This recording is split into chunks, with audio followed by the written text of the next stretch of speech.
Hello, School Transportation Nation. It's Tony Corcoran. We're glad you made it to the podcast. With me is always awesome, Ryan Gray, a fountain of knowledge in school transportation. Ryan, welcome, sir. Well, thank you very much, Tony, and Nation. It's always great to be with you. Great, guys. Well, we got some great interviews coming up. We got legal expert Betsey Helfrich, keynote speaker at the TSD Conference, and we have President CEO Antionio Civitella of Transfinder talking about technology trends and top transportation teams. So lots to get into this episode. Also some great headlines, lots of new stuff happening in school transportation around drivers.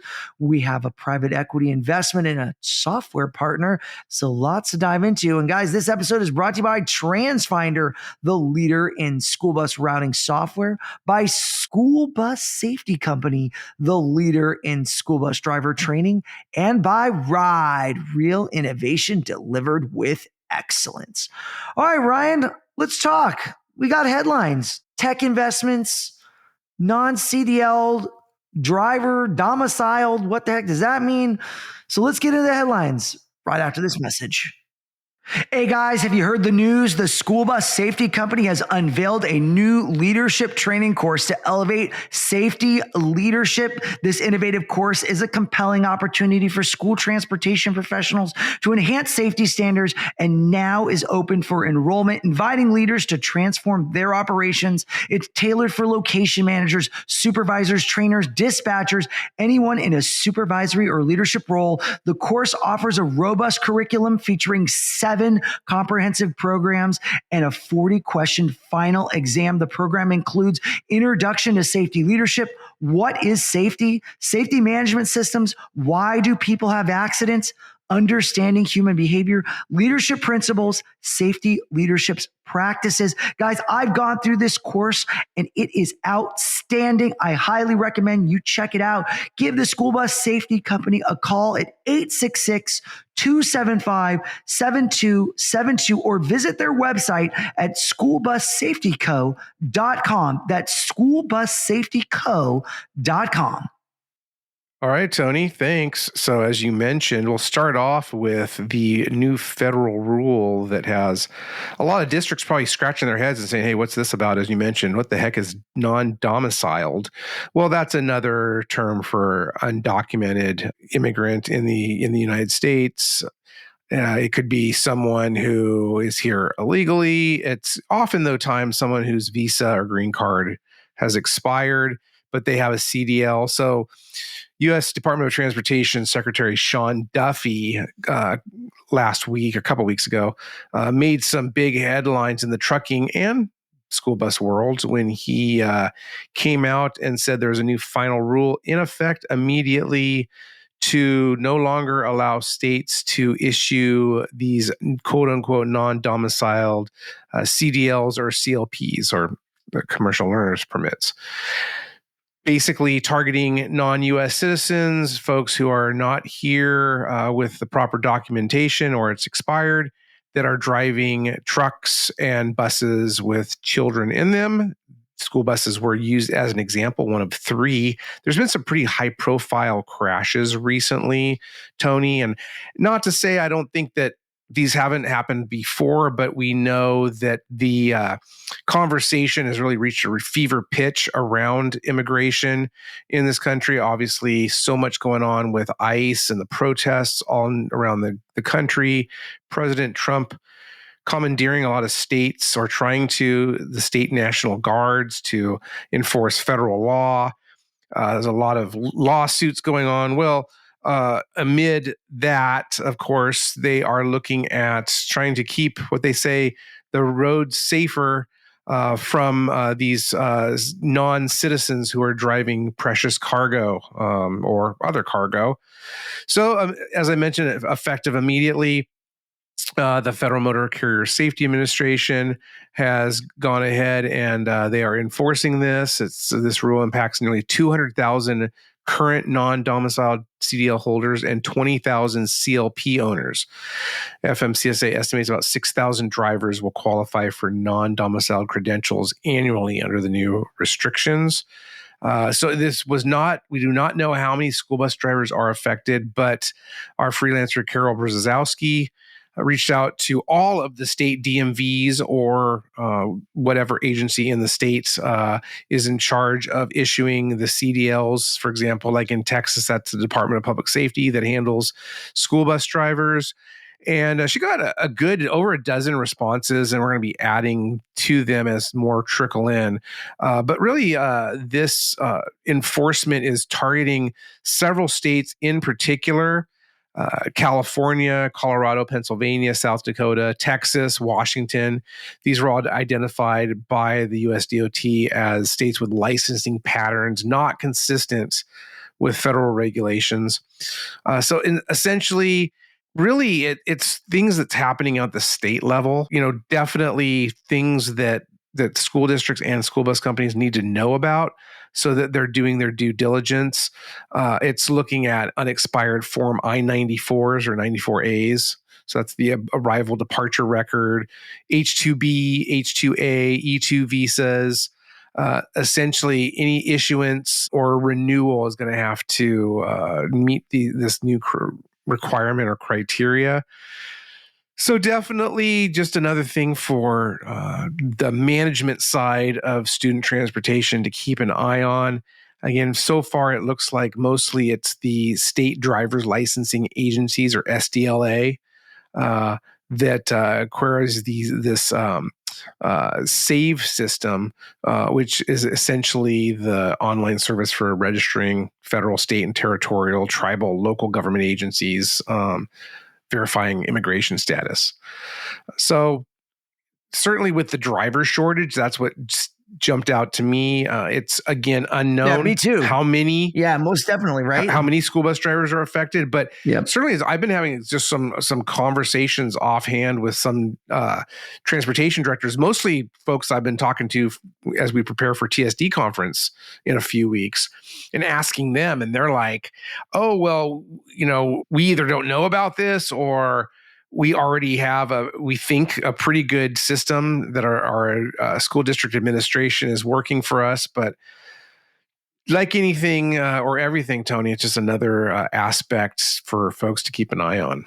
Well, driver shortage it's like never ending. And so does this only amplify the use of, say, alternative student transportation or what we would call, well, that's an interesting vehicles under 10,000 pounds, right? That's an interesting comment you make, though, because with the alternative transportation, this applies to them as well, because they're looking at very good, yeah. Some of these. Well, they don't have CDLs.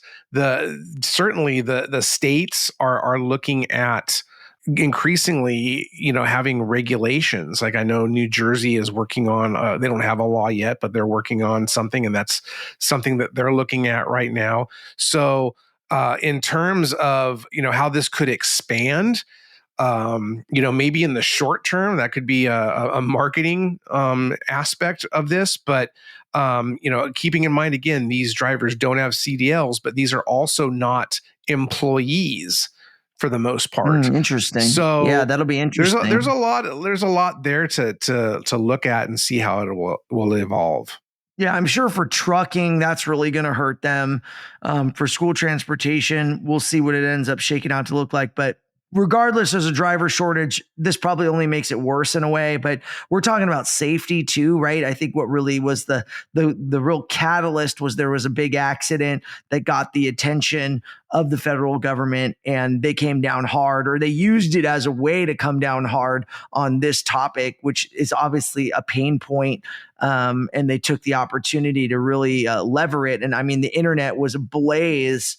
And anyone who's in the commercial driving space or has a fleet is going to be affected by this in some way, shape, or form. We just don't know how wide it goes, at least in school transportation. So more to come, guys, on the topic, but definitely worth keeping an eye on. Non-domiciled CDL, and how does that affect your fleet and your driver pool? Yep. Do your homework. I know. And then, Ryan, we also had some big news in the technology space. What's happening there? Edulog, Education Logistics, they received a strategic growth investment from private equity firm Serent Capital to advance their K-12 transportation technology. So, of course, Edulog has its new Athena cloud native platform. So really, the company is getting an infusion of cash from Cerent to take that to the next level. They're talking about mathematic optimization, routing efficiency, GPS tracking, and parent engagement.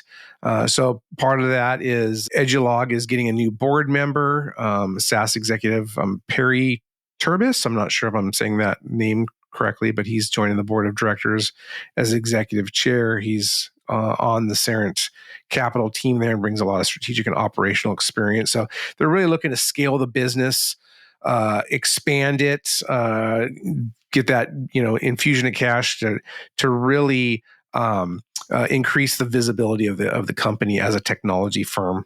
Yeah, very interesting. We'll see where that goes. I think whenever you get a infusion of capital and you've got private equity, I assume there's going to be some strings attached with those monies as an investor to see what that does for the business and how they move things forward there.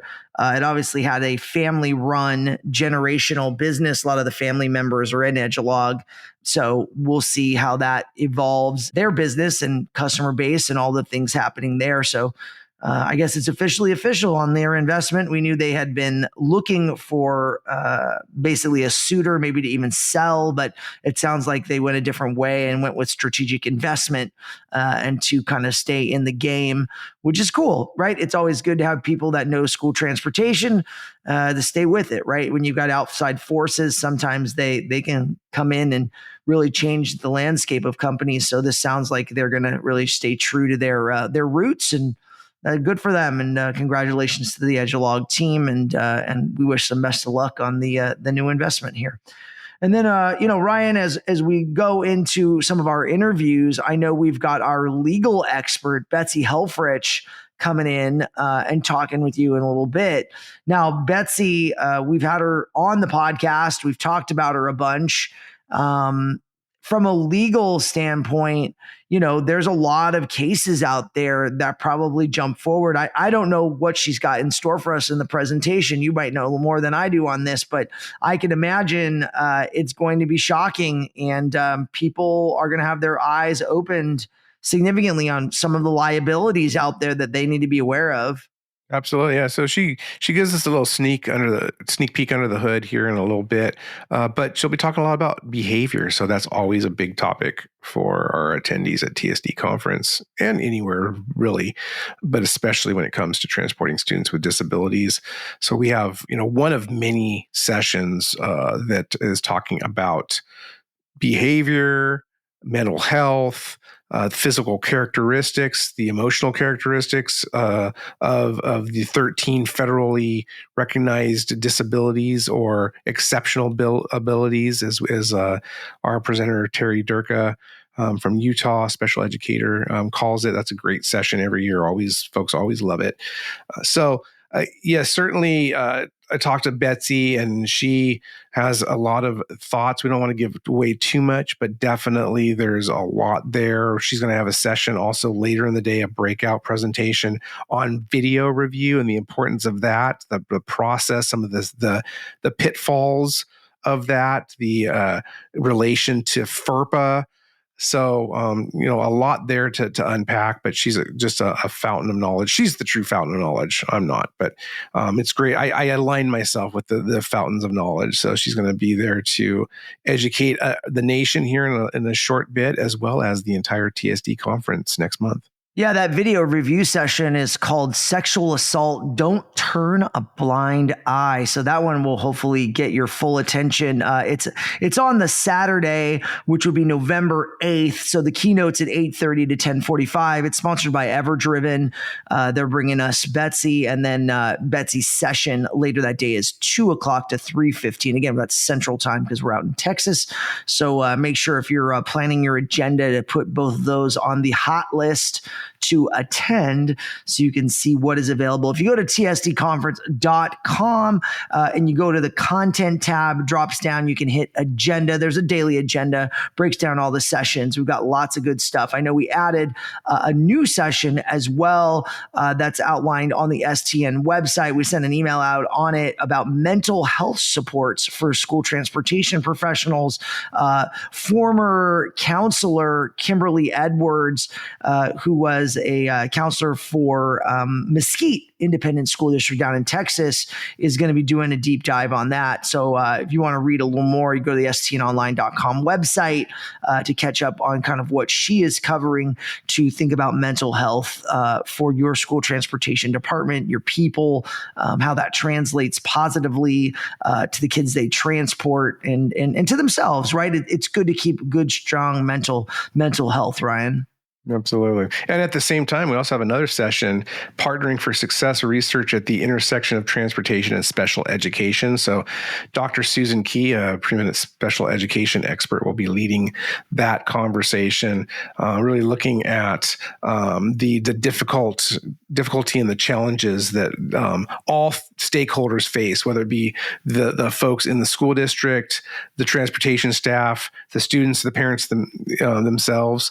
So a lot of great information. This is a research-backed presentation, so a lot of great stuff for folks to sink their teeth into. It's not too late to register, folks. Head over to tsdconference.com. You missed the early bird deadline, but you still have time to get some amazing value. Nowhere else in the industry can you find this level of training and the experts in special education and transporting students with disabilities all in the same room to learn from, to network. You really can't miss it. Yeah, I agree, Ryan. It is the ultimate in special needs training, and you guys can still sign up. There is still time, November 7th through the 11th. If you need a hotel room, you can go over to our secondary block at the Drury Hotel. We still have some rooms. We were able to get the room block extended, so take advantage of that. Come out, travel to Frisco, Texas, suburb of Dallas, a couple of major airports out there. Definitely would love to see you in about a month out in Frisco. So, Ryan, without further ado, we have a great interview talking top transportation teams and technology with Antionio Civitella. All right, guys, I have with me Antionio Civitella, President, CEO of Transfinder, joining the podcast. Tony, welcome. Hello, everybody. Hello, Tony. How are you doing? Yeah, if they don't know who Transfinder is, they haven't been listening to the podcast. It's episode 1. We're like 278 episodes or more in, and this thing keeps rolling. So appreciate you being with us. I know Transfinder really is providing a lot of expertise in the area of technology and routing and efficiency and optimization, and you're really fostering a lot of leadership within the community of school transportation. And I know that's a big passion of yours, and want to dive into a lot of the things we're doing with you. I know the TSD conference is coming up down in Dallas and Frisco, and I know Texas is a big market for Transfinder. And, I know Top Transportation Teams is happening. We want to talk about that. We're down in the Frisco area, adjacent to Prosper, one of the winners, Terry Mapango, Transportation Director down there. She's there. She's opened up her facilities to us for the TSD rodeo and some trainings. It's just like, it's a big community, Tony. You're generating all this community amongst the transportation folks. Oh, that's fantastic. There's some great people. Of course, you talk about Terry. Not only is she one of her school district winning top transportation teams, but she has a full stock of all of our products. Talking about Transfinder, really, a lot of people ask, well, what do you guys do? Well, Transfinder is transportation logistics, but I tell you, we really have focused strong on really the people logistics. That's really been what we're doing. And the past couple of years, we've focused even more of everything about how to get kids to school safe and then get them back home safe again. And those are the things, every aspect. And of course, we are refining our tools. We're adding more clients, breaking new records every quarter here at Transfinder because of the popularity and really the needs that of our products and our services. And the industry is changing. A lot of people are retiring. They're moving around, and there's an opportunity to maybe look at something new, something fresh. Here's a 37-year-old company. How does that new and fresh? Well, we continue innovate. Tony, we spend a lot of time. We talk to a lot of clients. We have our annual summit specifically on, hey, what do we need to do? And Tony, I always ask every client, I want to know the good, the bad, and the ugly. And of course, they give us all those things. Maybe not as much ugly. Try to keep that down a little bit, but we need to know all that. We do need to know all three things. That's how we get better. So, looking forward, I think the team's going to be doing a lot of the ride-alongs at TSD. You're going to really get to see one of our major products called Wayfinder. It's really one of the fastest growing product that we have right now with our clients. We also offer technology such as tablets. It comes with a Tab Active 5, which is really by Samsung. Very high quality, robust technology. There's a lot of choice out there, and we know that the industry is looking to how to reduce some cost.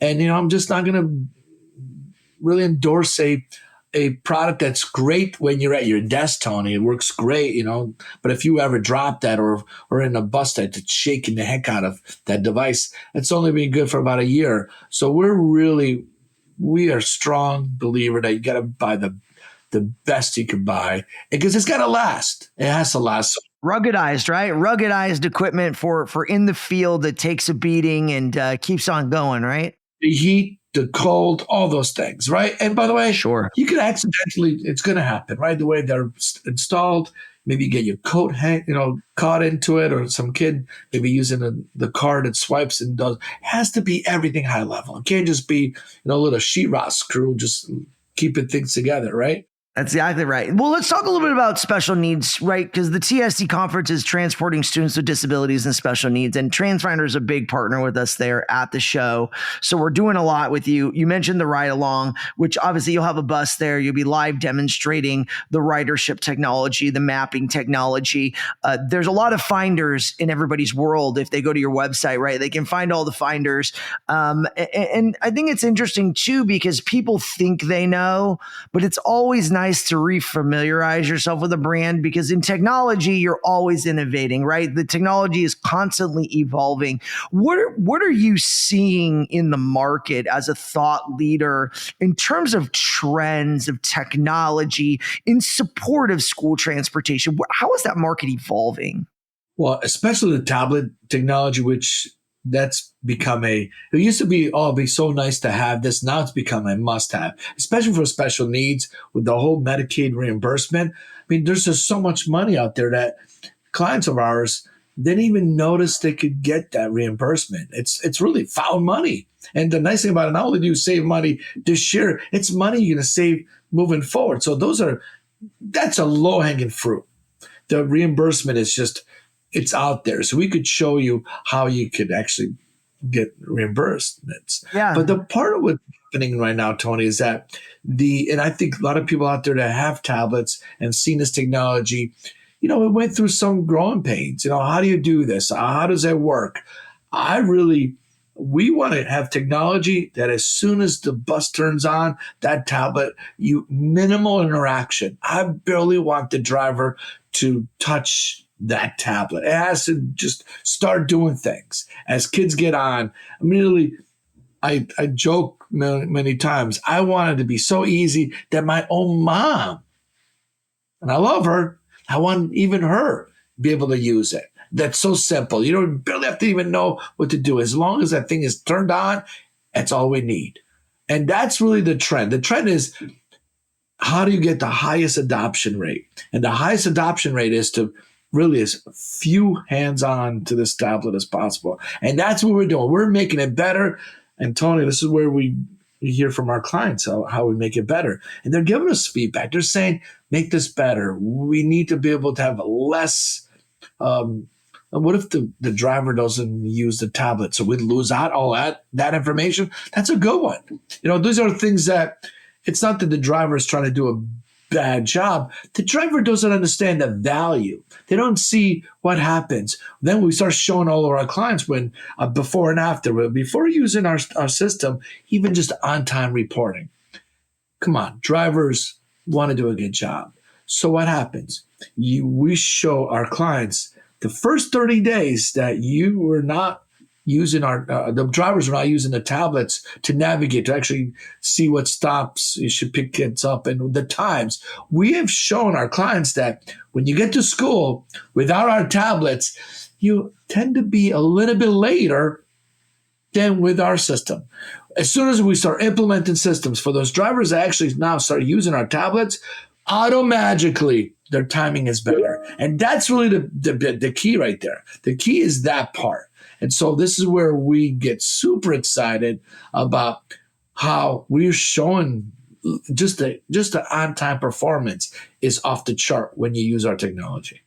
That's great. That's great. I know we made a big announcement with you last week. I don't know if you guys got the email, but School Transportation News and Transfinder launched the 2026 Top Transportation Teams registration and enrollment. If you guys aren't familiar with the program, it's a leadership program that helps you look inward at your school transportation department and asks you to get your staff involved to identify if you are a top transportation teams. And we partnered with Transfinder on that to really look inward and provide immense value to our transportation partners. And, lo and behold, when Tony launched this idea with me about 3 years ago, we thought, man, this is going to be amazing. We're going to get lots of participation, and it was steady, right? It's been steady. It keeps growing year over year, but I want you, Nation, to realize the value of what we're putting out there. And Tony can dive a little deeper on this in terms of some of the reporting for everyone that participates. And it's a little bit of work. It's not easy, right? You're not just going to show up and press the easy button. It does take some effort to get the responses from your team, but man, it's magic when you see the data. Man, that's magic. It really is. And at this point, this is our 4th year. We've had over almost 20 different districts that have won the Top Transportation Teams Award and really their program. And now I have to say that we have become industry experts. We now know how to identify these top transportation teams. We know these things. And really, we are able to show and identify these departments are strong in certain areas. And how do we know this? Because we have a way that their employees have these anonymous surveys that they respond to. And we have designed some great questions around, now at this point, years of experience. And by the way, on a different note, when it comes to top transportation teams, Transfinder just won the Capital Region of New York State Best Place to Work. So it's because of those type of events that I love doing, and I learned so much. How do we become better as a company? That inspired me a few years ago how to do this. So really, we take all these questions that other organizations, again, whether it's a financial, technology, banking, all those type of industries, that they're asking very specific questions to employees about how they score, how do they feel about their organization. And Tony, almost 100% of the winners the past 3 years have no driver shortage. Think about that. Wow, that's a crazy data point. How can that be? How can it be that they don't have a driver shortage? Is that just a coincidence? Do they pay them? Are they paid more fairly than others? Maybe. But you know something? When they start looking at that, we ask questions that my opinion counts at work. That's a big question. How do you answer that? It's not a yes, no. It's a scale. So when you start seeing, we start asking their employees about their cultures, about their leaderships. Listen, we all need coaching. We all need a good way to say, we could probably find better ways to motivate employees and be part of the team. We all know that the first time you hired somebody, the first day of employment, they were super excited. What happens 6 months later, 12 months later? What happens, right? the honeymoon is over. Well, how do you keep that honeymoon forever? And this is where we've become experts identifying what makes these teams awesome. And by the way, we will give you all these reports I'm giving you, all the ones that actually enroll, even though you may not be the winner, but we're going to give you all this information right back. And we'll give you what your score was on every single question, how it was part of the average, how do you matched. And by the way, we do want a certain amount of percentage of employees to submit to the surveys. You know, a lot of them, really the big part is that if you have over 100 employees, we want to make sure you get a good amount of people to submit to the survey. 10 out of 100, that's not a good subset. So I don't want you to know. Some people will get disqualified. And I think there's a lot of people that actually submitted surveys and I go, hey, what happened? I feel like I did really well, but I didn't get Torino. Well, ma'am, sir, you only had 10% response. That makes a big difference. So those are all things that we're refining. But Tony, I could go on and on about these things because we now have benchmarks. We know what makes a top transportation team awesome. And we also know places where they need to improve. So I'm super pumped. We just launched it even earlier this year because I have a major goal. I think we're going to have, it's been gradually getting better every single year, but I think this year is going to be a significant spike because now I am calling ourselves as experts at this point in this field. Guys, if you think you're a top transportation team, you go to toptransportationteams.com to enroll. The Transfinder team will guide you through the process. It is a process, so you got to bear with us on that.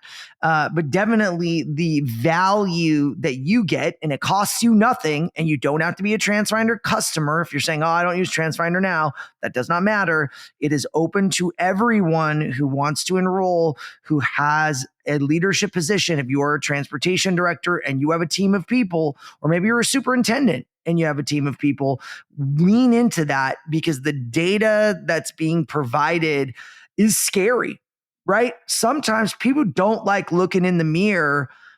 You think, I have a great culture, but what's your benchmark for that? Other than an emotional feel, do you have data to back it up?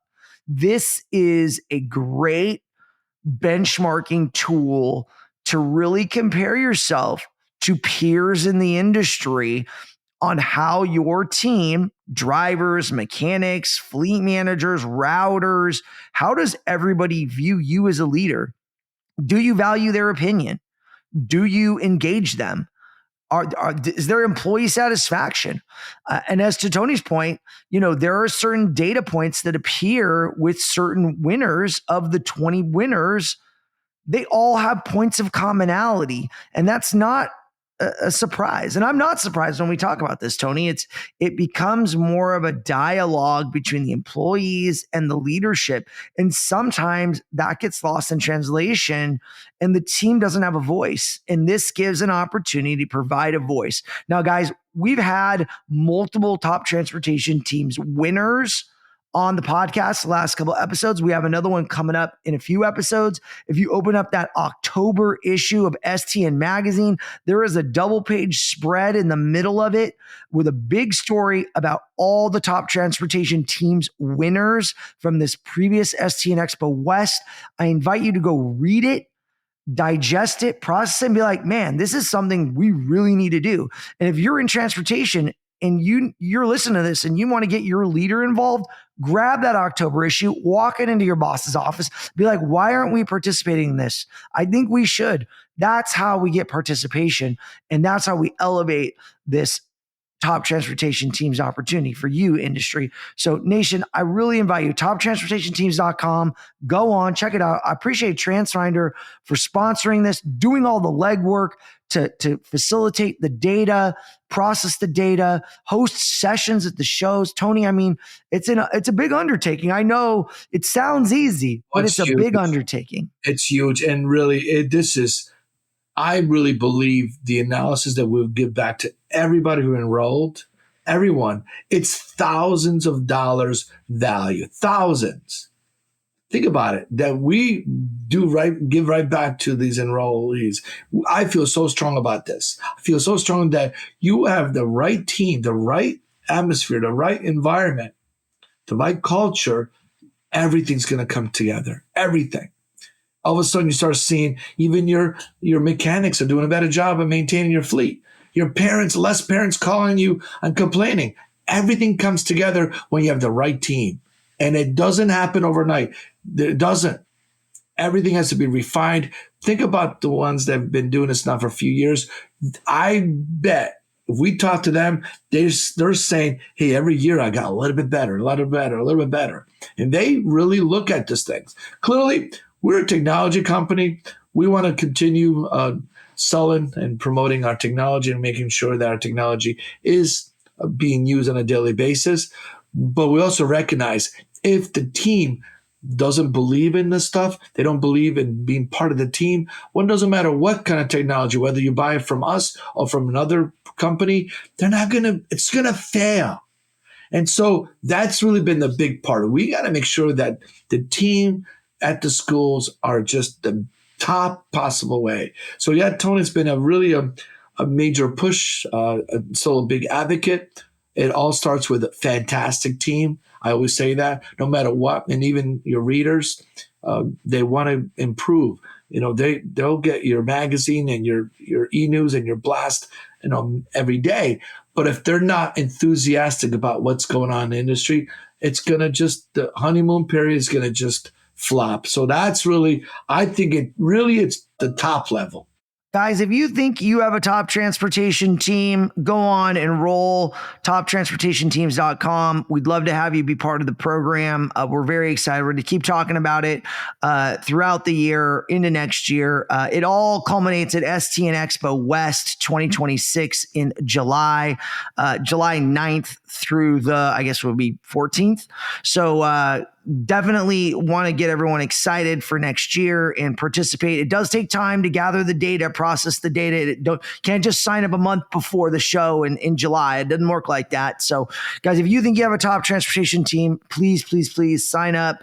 We would love to have you participate and get the value that Transfinder is giving back to the industry. And it is a give.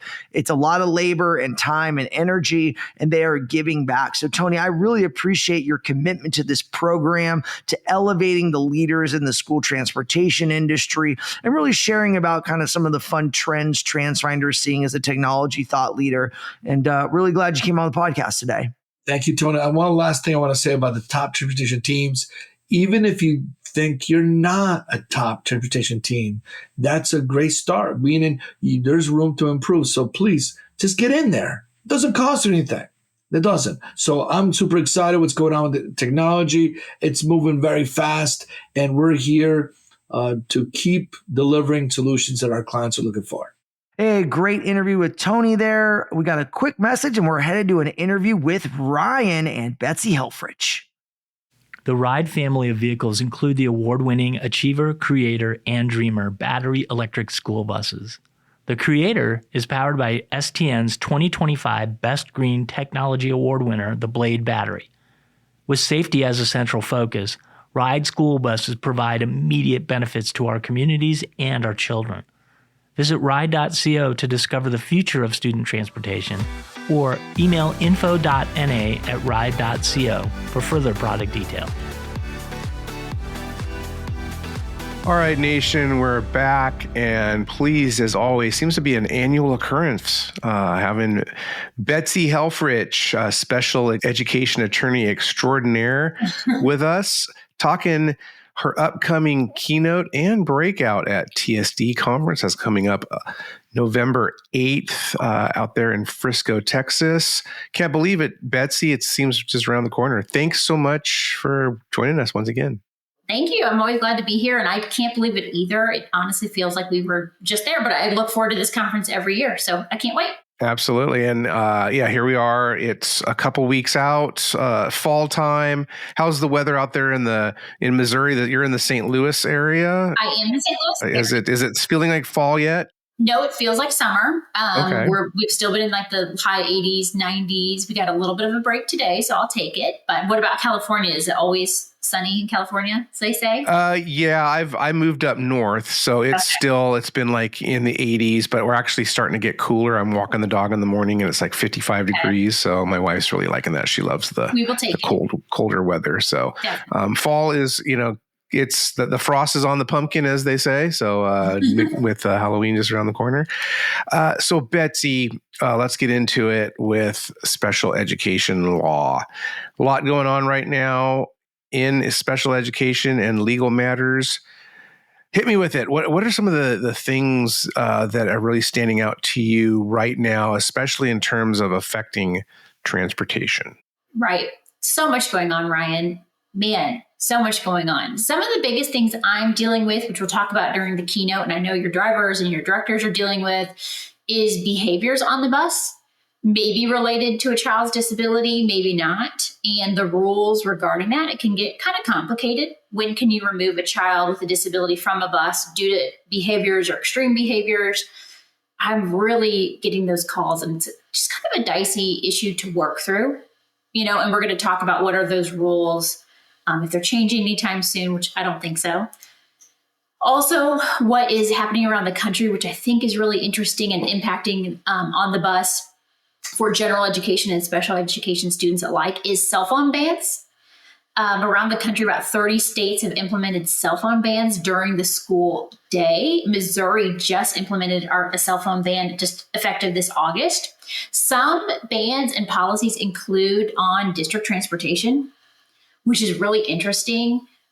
Prohibiting a student from using their cell phone on district transportation or anytime during the school day. Some schools are taking possession of kids' phones. And where that bleeds into the special education realm is a lot of these laws have an exception of you can't have your cell phone out at any time during the school day unless you need it as part of your IEP or 504. And so where would you see that? Maybe a student has anxiety and their 504 team or IEP team has decided they can use their phone to contact parent if they feel anxious. Or maybe a student with low blood sugar and they use Dexcom app to track their blood sugars for diabetes. So there can be exceptions to these cell phone apps, but the main thing is sharing. If a student has an exception, letting your bus drivers know, hey, we don't allow kids on the bus to have their phones out, but little Johnny gets to use his phone to contact his mom. Just really sharing who gets an exception and who doesn't. Really kind of an interesting new area of the law and how parents are handling in that. At first, parents were really fearful of that cell phone ban change, but now I think they're adapting. And schools are reporting they really like the bans.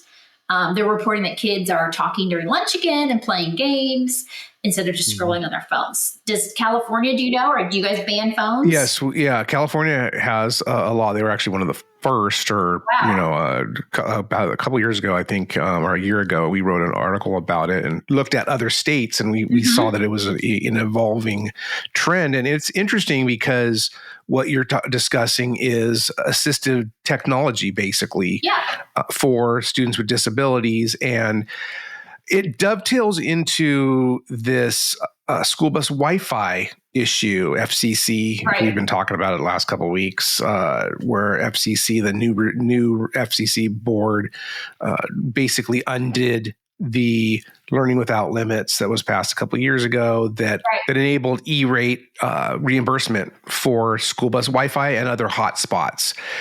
And talking with folks that were using those funds to actually work with their special education department to get those students, like students, for example, with autism, who had tablets in the classroom, and they were working on things so that they could go out, and they had like a 45-minute or 60-minute bus ride. Sure. Kids on the spectrum. Obviously, routine with them is especially important. That's one of the big challenges transportation deals with, ride times in general, but especially how it impacts students with disabilities. And now you don't have that Wi-Fi, but also too, if you're having the cell phones not allowed in those certain states. But again, that wiggle room with the IEP. Right. You hit on something that I think it's very important for you to educate our nation out there. some of the folks, they're new to the industry. Right. Or maybe they don't have as much experience transporting students with disabilities. Sometimes we see school districts, some of the small ones, they don't have any until all of a sudden you're presented with one. Somebody moves in, right? Yep. You mentioned IDEA, Individuals with Disabilities Education Act, yes. and 504, which is the section 504 of the Rehabilitation Act. Real quickly, give the nation a rundown of what those are. How are they similar? How are they different? Definitely. I'm glad you asked that question. And that's how I always start my keynote at TSD, is just a reminder of the history of the laws and what they are and how they compare. Because if you think about it, a lot of transportation directors don't have a background in special education, right? And or the drivers certainly aren't included in trainings a lot of the time about IDA and 504, but they are told, hey, you've got to follow these laws, or this kid might be returning to the bus because they have a 504, but it's kind of said just in an ether without any explanation. So I always think it's so helpful. And I think your audience is really always appreciative when you do break it down for them at this conference. But so the IDEA, federal law, passed in 1975, provides education and special education services to children across the country that are eligible. It's kind of hard to become eligible under the IDEA. There's pretty stringent standards, and you have to need specialized education to be eligible. But once you are eligible, a whole team of people helps develop an IEP for you, which is almost like a contract with the kid and the family of the services we're going to provide them to achieve their goals and master the skills that they need to. So that's the IDEA. Section 504 is also a federal law. It actually came before the IDEA. And it's really at the heart of it just a non-discrimination law saying kids with disabilities in our district have to have an equal opportunity under the law. And that equal opportunity extends to any program or activity we're offering. So it's not just in the classroom. Most people think of 504, well, they need an extra time on a test or an accommodation.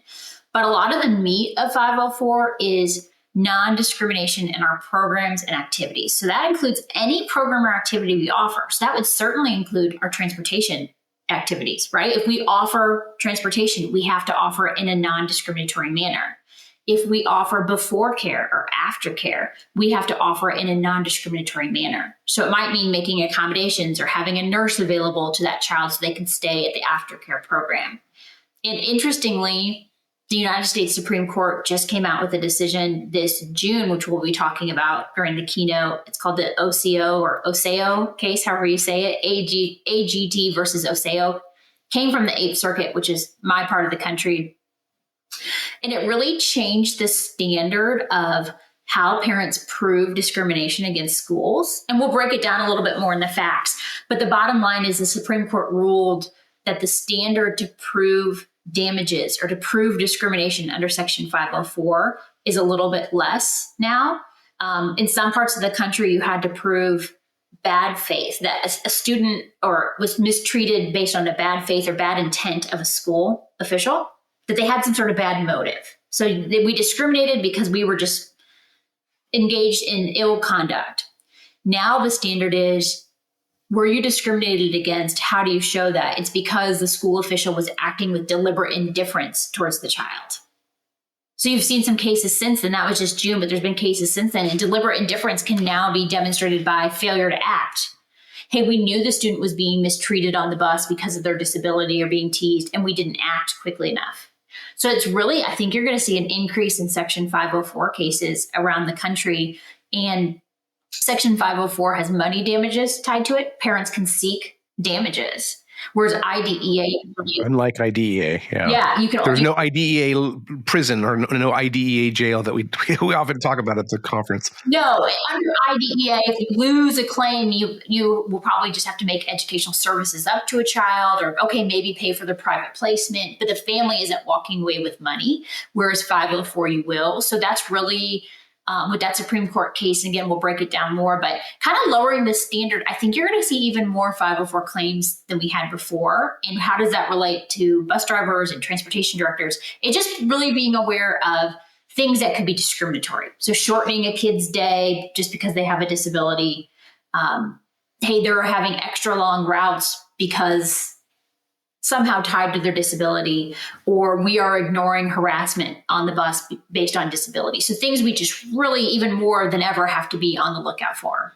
In Section 504 as well, that's where we have service animals Yes. come in as well. So if you're dealing with Yeah, and we're going to talk about that as well. the service dogs or the service ponies, we've sseen That's right. And what are the rules around that? I actually just read an article about a man, and I can't remember what part of the state it was, or what part of the country, but he had a service alligator that he would take with him to Walmart. It was he called it his service animal, but it was a pet alligator, and it would wear a sweater. And I'll bring a picture. I'll put it in my TSD presentation. But Walmart finally said, like, you can't bring your alligator to Walmart anymore. And it was this huge deal. And so we're going to really break down, like, what are the rules about service animals on the bus. There's actually a litigation against Uber right now from persons with disabilities seeking millions of dollars in damages, saying that Uber discriminates against people with disabilities because drivers were canceling rides if they found out they needed a wheelchair or assistance to get in the vehicle. And then the allegations are also that if they said they had a service animal, the drivers would decline to give them a ride. And so that's kind of an interesting case too from this year that we'll look at of what will happen with Uber on that. I assume it'll probably settle, but we'll keep an eye on it. Interesting. Mm-hmm. What else in terms of a special ed law? What are some of the other big ticket items that have been coming across your desk that you see an impact on transportation?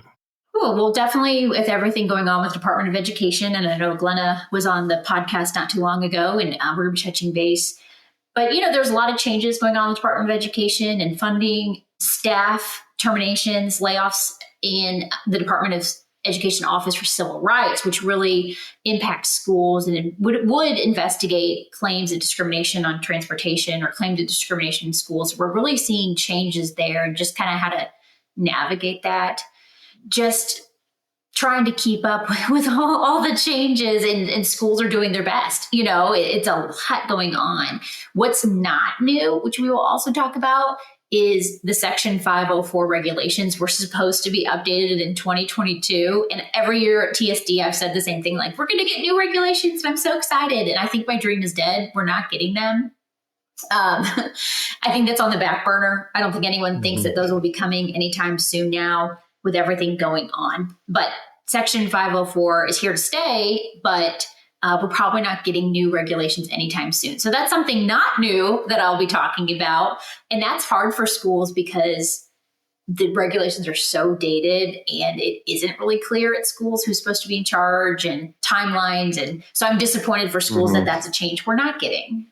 I've seen a running theme of so much uncertainty, and it's hard to plan, whether it's you're planning for your operations or you're purchasing buses or you're trying to meet, compliance with federal regulations, and you hear things are changing. And there's been a lot going on lately with Medicaid, for example, where, there are cuts to that. And I understand that some of the Medicaid reimbursement, for example, for staff on transportation, that's being cut, like for attendance and whatnot. So, switching gears a little bit, in addition to the keynote on November 8th, that afternoon, you're also doing a breakout presentation, and you're looking at video review, how that applies, or how FERPA applies that. I want you to talk about FERPA, define what that is here in a second.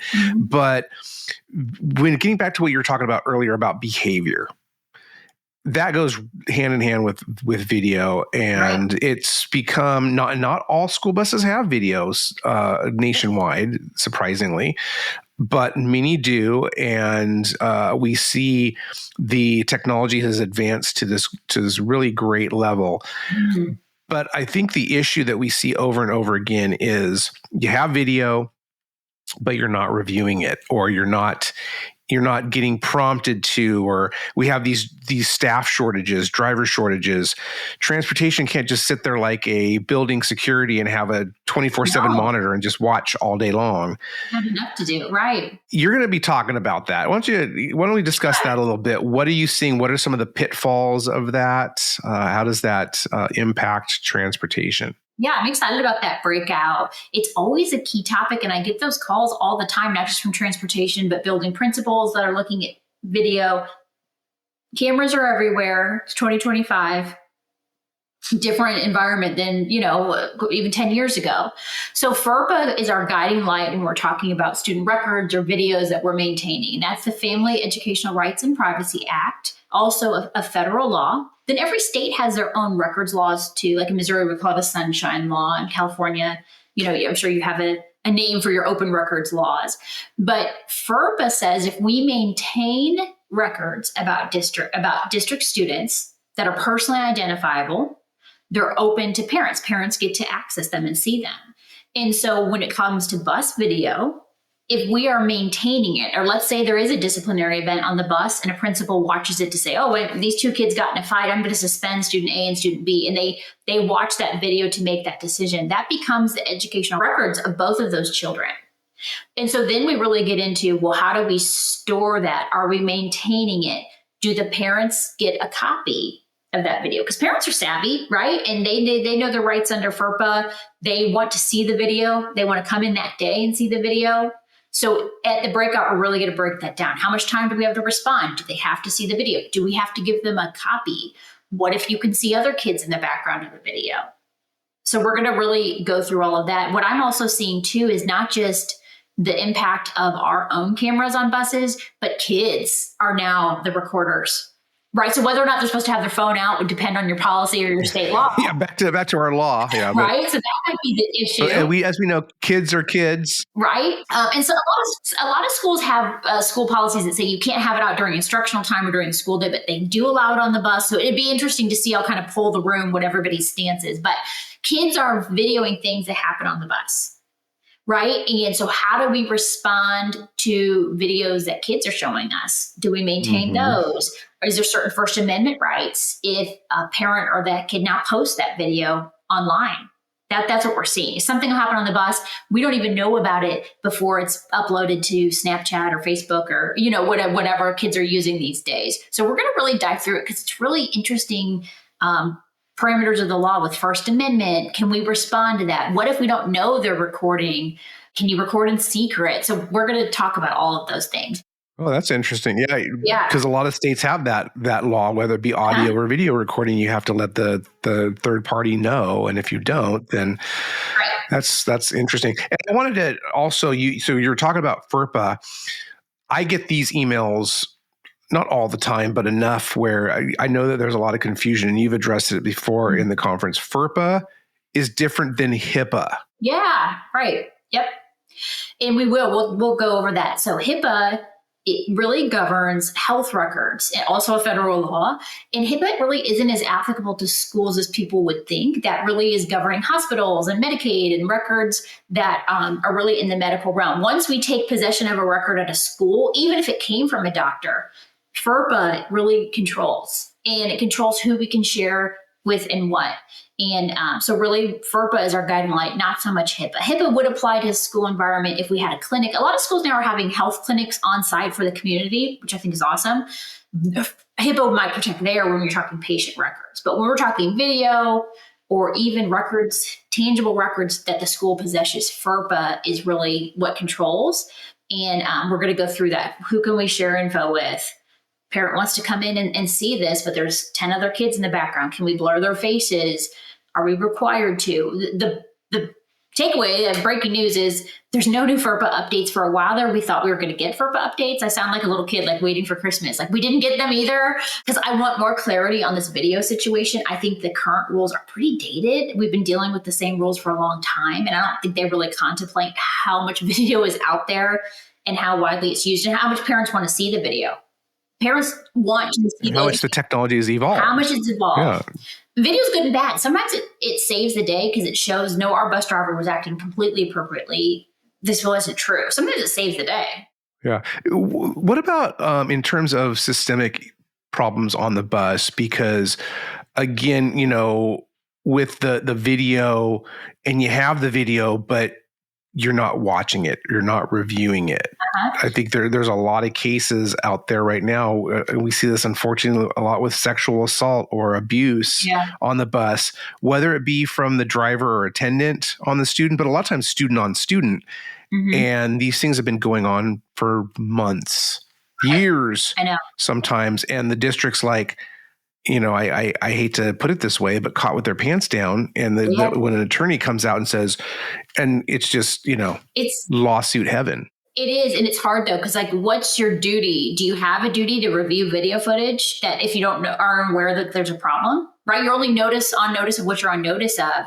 So should schools have a policy that, hey, we scan bus video every couple of days or not? Because once you assume that duty, it is your duty. And then are you negligent if you don't scan every couple of days, right? So it's really an interesting issue. And then once you do know that there's a problem and you do see something, how much video footage do we go back to? How long are you maintaining just routine footage on your system? I do think schools should have a policy that says we purge unused or unsaved video every 30 days, every 60 days, whatever it is. Because honestly, if you have 5 years of back footage, those attorneys will go through those 5 years of back footage. It's usually not overly helpful. So you kind of have to decide, how long are we maintaining video on our system that we don't need to save? Just so many interesting issues surrounding video, and it's kind of getting out of control. There's cameras everywhere, but inevitably the lawsuit stems from a bus where the camera wasn't working. That is the story of my life, that we actually want the footage and it just wasn't working. So what's our duty if we have cameras to inspect and make sure they're working? That's a huge issue as well. Okay, good. And then I think also too, in terms of video, you mentioned it a little bit, but the chain of custody. Mm-hmm. So when we've seen some of these sexual assault cases on school buses, and how are you going to talk at all about, okay, what's the protocol for that? Because again, as you said, transportation. These folks, they transport kids. They're safety experts. They're they're operations. Mm-hmm. Number one, how often do they review the footage? But who reviews the footage? Because there's some liability there as well. Exactly. And just kind of the reminders of, if you do see something sexual between children or adults, not to share it with others, get the police involved, right? It can really be dicey of what we're doing with that information, because protecting student confidentiality, protecting the rights of victims. There's so much here. And so really establishing within your district and your transportation department, what are we doing with these videos? Who's watching them? What is the chain of custody? And what's the chain of command if we notice something is wrong? What do we do? And half of it is just kind of hitting the pause button. Like, hey, should I call the principal? Should I get the superintendent involved here? Parents asking for this video. The police might need to get involved. 90% of the problems can be solved by saying, okay, I'm going to pause. I'm not going to make any decisions. I'm going to get somebody else involved or our legal counsel involved, because it can lead to really serious issues and implications. Well, very intriguing. I can't wait. I know this is just scratching the surface of your talks coming up here in Frisco, Texas next month. As always, Betsey, it's great to have you. I know that we've been lucky to have you for several years in a row here at TSD, and I know you have to take a break next year because you're an attorney and you're also a speaker, LRP and different special education organizations across the nation. So you're in demand, and we always appreciate you, putting some priority to us. So, but I know you. Of course, I was like speaking with you guys. Yeah, well, thanks so much, Betsey. Looking forward to seeing you soon. And see you in about a month. Yeah, exactly. And if you want to learn more, Nation, about Betsey, you can head over to tsdconference.com. Click on our speakers page. You can read more about her. And so, Betsey, you have your own law office. It's the law office of Betsey Helfrich. That's Betsey with 2 E's. That's hugely important. Yes. Yes. You don't want to get the other Betsey Helfrich. Yes, Betsey. I practice in Missouri, represent schools all over Missouri, but I do train all over the country on 504 and IDEA. And I've been lucky enough to come to several state conferences for transportation. And I love doing that and working with you guys. And I always say you're my nicest crowd. Like I just the nicest people, so welcoming. So I really love working with you guys. You got to check the tomatoes at the door in our conference. So please check them at the door. No throwing tomatoes. Yeah, please. Well, thanks so much, Betsey. She practices in front of the U.S. District Court, Western District of Missouri, and 8th Circuit Court of Appeals. Has her bar in Missouri and Kansas. So if you're in that neck of the woods, if you need help. Mm-hmm. All right, Betsey, thanks so much. We'll see you soon. Thanks, guys. A special thanks to Antionio, Ryan Gray, Betsey Helfrich for coming on the podcast today. Really great conversations. We're very excited for that TSD conference, guys. Don't forget, come to tsdconference.com. We'll make the magic happen for you down there in Frisco, Texas on all things special needs transportation. We would love to see you participate.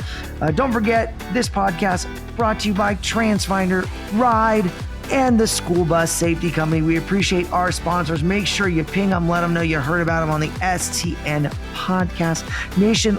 We are here for you every week talking about all things school transportation. Go over to stnonline.com for all the latest news and analysis. You can also listen to this podcast, share it amongst your network on Apple Podcasts, Spotify, wherever you listen to Pods Nation. We love you. We'll see you next week.